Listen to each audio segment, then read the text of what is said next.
Tiene la palabra el diputado por el bloque Hacemos Coalición Federal, Miguel Ángel Pichetto. Bueno, muchas gracias, presidente. Yo le diría a mi colega y amigo Maximiliano que no se preocupe mucho, vivimos tiempos líquidos, un Twitter y un vaso de agua no se le niega a nadie. Así que es una sociedad muy frágil, donde las estructuras, las instituciones en esta etapa de transición están muy débiles. Y bueno, el sistema comunicacional de la modernidad es este. ¿Qué va a hacer? Hay que aceptarlo hoy. La pérdida de la verbalidad, de la comunicación oral, del diálogo también desvincula a los seres humanos. Pero bueno, estamos cerrando este debate de una ley o de una mega ley o de una ley importante con numerosos artículos y distintos temas. Muchos temas, quizás demasiados temas, cuando en realidad cuando uno analiza la estructura de la ley, acá hay tres temas trascendentes o importantes. Está la emergencia económica, está la delegación y está el proceso de privatización. Después hay multiplicidad de temas que interesan a sectores, se reforma el Código Civil, no se llama ninguna comisión de juristas, hay un desprecio por los abogados, les gustan los notarios, una profesión en extinción. Pero bueno, esto es la línea y el espíritu de la ley. No estoy hablando mal de ningún escribano. Lo que digo es que es una vieja profesión de la monarquía el notariado. Pero bueno, es importante tener registro, muchachos. ¿Qué quiero decir de la emergencia? Es muy interesante porque hemos escuchado multiplicidad de discursos muy dogmáticos, de defensa de posiciones políticas. Es como si el que nos escuchó durante 3 días dijeron, bueno, ¿dónde estuvieron? Muchos de los que hablaron, ¿qué hicieron? ¿Y dónde estuvieron? El tema de la emergencia económica y la delegación de facultades del Poder Ejecutivo comienza con la Constituyente del 94. Plantea una baja del presidencialismo que tiene la Argentina, tratar de atenuar el hiperpresidencialismo. Sin embargo,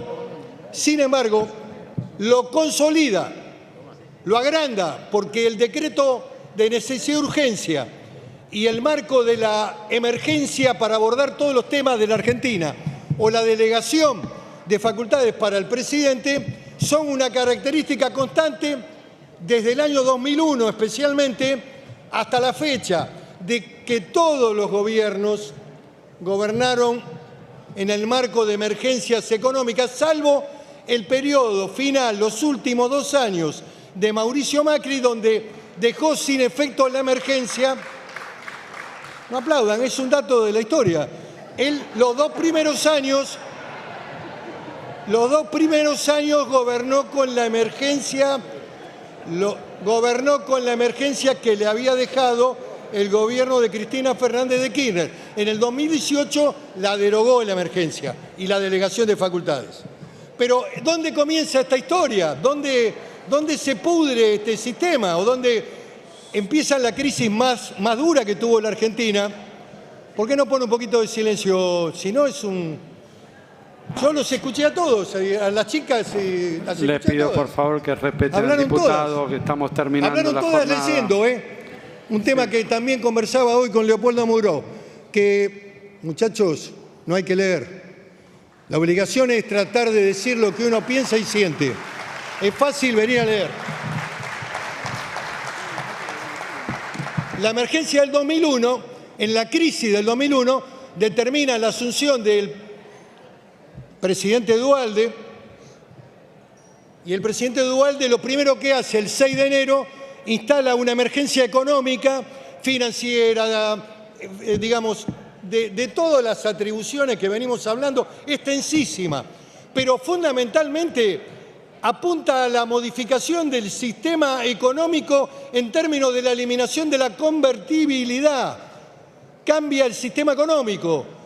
la emergencia económica de Duhalde, muy amplia, que le permite el proceso de inicio de la recuperación argentina, tenía 22 artículos, 22. Instrumentos que le sirvieron de sobra para cambiar la moneda, para salir de la convertibilidad, para ajustar los contratos, para modificarlos, para intervenir en el proceso impositivo, todos los dibujos que querían. Esto nos lleva, esta ley de emergencia, que es una ley importante, luego es continuada todos los años en la presidencia de Néstor Kirchner y de Cristina Fernández de Kirchner. La presidenta Cristina Fernández de Kirchner al principio no le votaba la emergencia al expresidente. Ella tenía una posición parecida a la de la coalición cívica.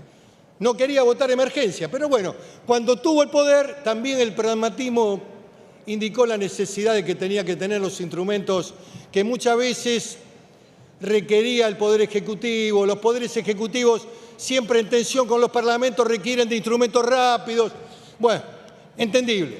Lo que quiero decir que todo este proceso del gobierno de Néstor Kirchner y Cristina Kirchner tuvo emergencias y delegaciones a full, con todo, con todas las atribuciones casi de carácter legislativo. Acá se regan las vestiduras y parece que vinieron de Marte y no reconocen ni sus propios actos. Yo estuve ahí, yo conozco lo que pasó, como también los DNU que modificaban los presupuestos. Pero bueno, a veces los presupuestos se hacían con valores subvaluados y había que meter un DNU para modificarlo y ampliarlo para tener mayor discrecionalidad. En septiembre, octubre venía el doctor Zanini, ponía el presupuesto ampliado y bueno, se resolvían los problemas de funcionamiento del Estado. Entre paréntesis, es importante que este gobierno en algún momento, como dijo el doctor López Murphy, presente un presupuesto, porque vamos a tener problemas en la Argentina. Estamos trabajando con valores totalmente subvaluados, inflacionados, que prácticamente han erosionado la capacidad estatal de poder responder a los requisitos mínimos de la universidad, de la educación, de los temas que indudablemente a partir de marzo van a aparecer. Entonces, bueno, ¿cuál es la culminación de todas las emergencias, muchachos? ¿Cuál es el punto culminante de esta historia de la delegación y de la emergencia? El año 2019, diciembre del 2019, 19 de diciembre, que entre paréntesis es lo que debería haber hecho este gobierno, con mucha rapidez haberle planteado, ni bien asumió, al Congreso cuáles eran los instrumentos que requería en el marco de la delegación de la emergencia para asumir los conflictos económicos, responder al fondo, dar certidumbre, rápidamente aprovechar el impacto de su triunfo electoral y haber tenido todos los instrumentos fiscales y económicos. Pero bueno, es interesante hacer un breve repaso. Voy a leer un poquito. ¿Me dejan leer? ¿Me autoriza a leer? Sí, bueno, gracias, diputado. gracias. Es para ser preciso, Hay que pedir permiso para leer, Aprendan el reglamento, hay que pedirle permiso al presidente para leer. No pueden venir con un papel y leer y a veces leen mal.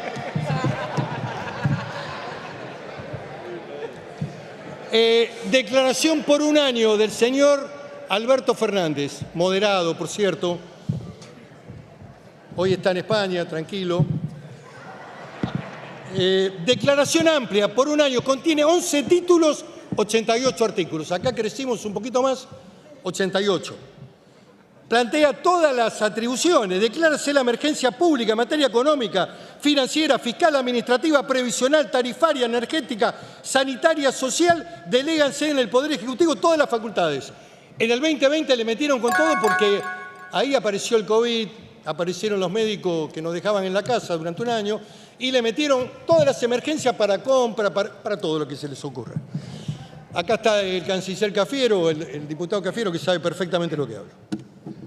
Ahora bien, muy bien, ¿qué significaron estas emergencias del doctor Fernández en el 2019?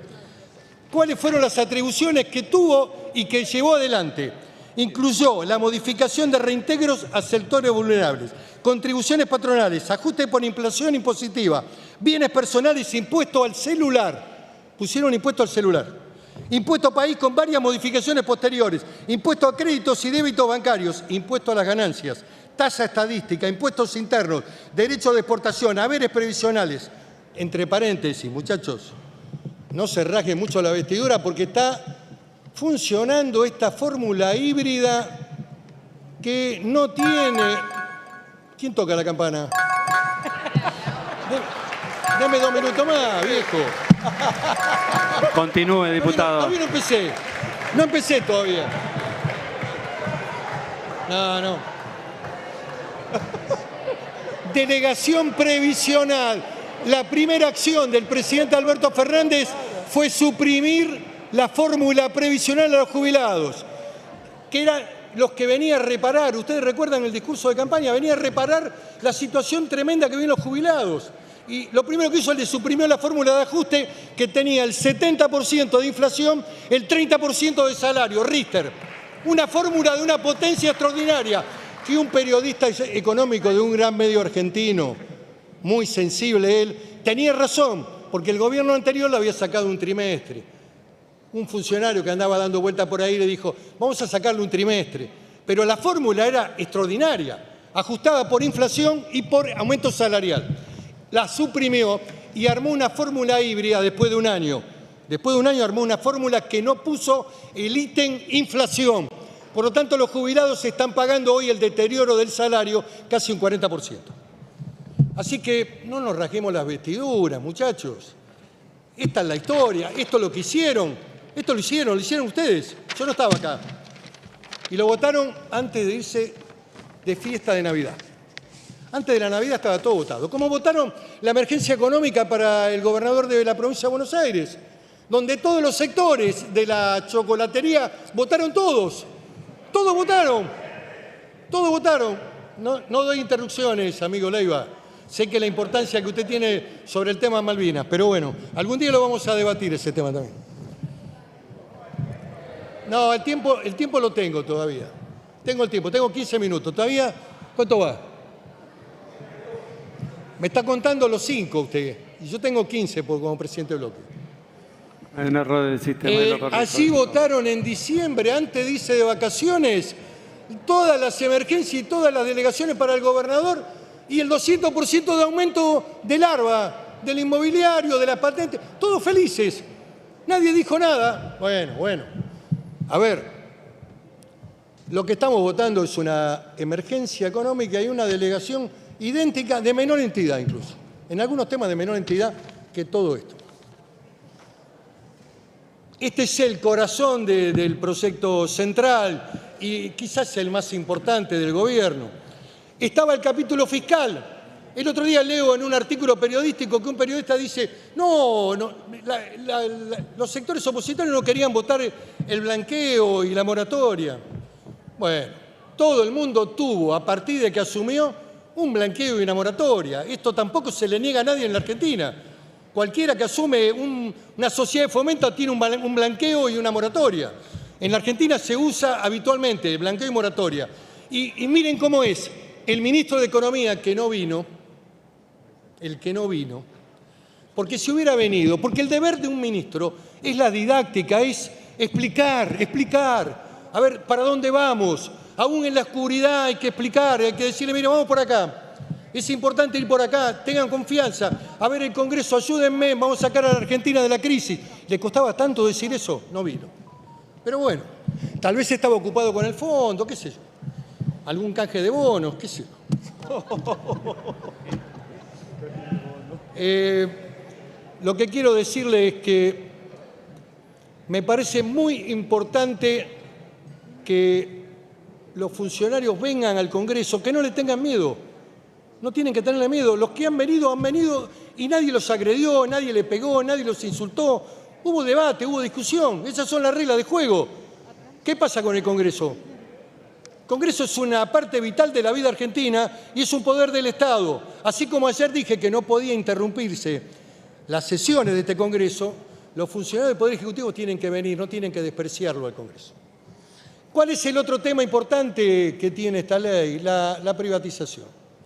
Si uno analiza el discurso de todos los candidatos que compitieron, hasta el propio Sergio Massa, que tenía una visión que quería encarnar un capitalismo un poquito más Él también hablaba del ordenamiento, de la privatización, de las empresas públicas. Vamos a darle una carta abierta al presidente, pero yo le digo algo, independientemente de nuestra voluntad de acompañar, que la Argentina necesita además leyes especiales para llevar adelante las privatizaciones. Estoy convencido de eso porque a la Argentina nadie le cree. Es un país que ha defolteado permanentemente, que no es creíble, que todos los temas los dirimen en el CIADI, muchachos, porque no confían. ¿Y a quién le vas a vender una empresa con la jurisdicción argentina? Va a tener que venir acá, vamos a tener que mirar la licitación, vamos a tener que mirar lo que dijo la señora Silvia Lopenato. Yo creo en el capitalismo, creo en la construcción de una burguesía nacional. Le pido, diputado, que vamos pero concluyendo. bueno, sí, ya voy terminando. Pero independientemente del marco de las privatizaciones que el gobierno necesita para generar una mirada de confianza y que me parece bueno, en el tema de hidrocarburos, a mí me parece bueno que haya dicho libre exportación. Nadie va a dejar, ninguna empresa que trabaja en la Argentina en petróleo va a dejar sin proveer la nafta. Mire lo que le pasó a Massa en el último tramo de la campaña. Perdió las elecciones. Una parte del problema, además de la economía, tuvo durante 4 días sin nafta. El directivo de YPF mandó a reparar las centrales durante todo el periodo de la campaña. Inteligente el hombre. Lo hizo ganar a Milei. Pero bueno, quiero decirle que van a necesitar leyes especiales, van a tener que venir a debatir, van a tener que fijar jurisdicción extraña y además para darle seguridad jurídica también al marco de las modificaciones, no solamente el concepto rígido de la privatización de los 90, que ya está atrás a eso, sociedades mixtas, participación estatal, participación de las provincias, el Estado Nacional, en fin, hay que tener pensamiento lateral en el proceso de la vida argentina. Por último, quiero referirme a una cuestión que hace al liderazgo. Le pido que vaya cerrando, diputado, no se me enoje. Déjeme decirlo, porque si no, lo voy a decir en otro lado, prefiero decirlo acá. Winston Churchill, que había perdido las elecciones, había ganado la guerra y perdió las elecciones, va a dar una charla a la Facultad de Oxford y un estudiante americano le pregunta ¿cuáles son los atributos que se tienen que tener para el liderazgo? Lo dice Kissinger en su libro, Liderazgo. Dice, hay que conocer la historia, Los países son el pasado y también la proyección del futuro. El líder tiene que tener una mirada de construcción, tiene que lograr que la sociedad lo acompañe. No es bueno el mecanismo de la coerción en términos del ejercicio político, la coerción permanente, tratar de doblegar a los otros poderes del Estado, no es bueno. Venimos de experiencias donde hubo confrontaciones con otro poder del Estado, no voy a hacer la historia, todos la saben acá, no es bueno. Me parece que hay que lograr un vínculo de diálogo, de construcción positiva en la sociedad argentina. La sociedad también votó eso, La sociedad votó la búsqueda de la unidad nacional, la construcción de un camino común, de cómo el país crece con el aporte de todos, aún de las miradas diferentes que tienen los hombres del kirchnerismo y del peronismo. Muchas gracias, presidente. Gracias, diputado Pichetto.